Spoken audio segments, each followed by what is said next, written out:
أهلا بيكم مع وصفة جديدة من وصفات هافنز كيتشن بالعربي. النهاردة هنعمل مع بعض صدور الدجاج بالجبنة والخضار.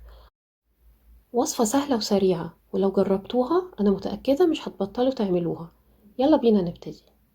هنحتاج 2 من صدور الدجاج متقطعة شرايح رفيعة بالشكل ده، ونتبلها بنص معلقة صغيرة فلفل أسود، ومعلقة صغيرة بودرة ثوم، ومعلقة صغيرة بودرة بصل، ومعلقة صغيرة شطة ودي طبعا اختياري، ومعلقة صغيرة زعتر، ومعلقة صغيرة من توابل الدجاج، ومعلقتين كبار صويا صوص، ومعلقتين كبار سويت شيلي صوص.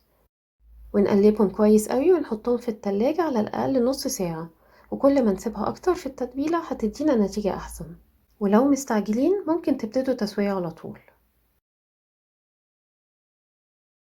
وفي طاسة على نار أعلى شوية من المتوسطة هنحط 4 معالق زيت، ويفضل يكون زيت زيتون. وأول ما يسخن نحط الفراخ ونسويها لغاية ما تاخد لون ذهبي من الناحيتين. وأهم حاجة إن احنا ما نسحمش الطاسة علشان التسوية تطلع مظبوطة. وفي نفس الطاسة هنحط بصلة متوسطة وفلفلاية خضراء وفلفلاية حمراء متقطعين جوليان، وكوباية من المشروم المتقطع. ونتبل بنص معلقة صغيرة ملح ونص معلقة صغيرة فلفل، ونقلبهم كويس مع بعض لمدة 5 دقايق.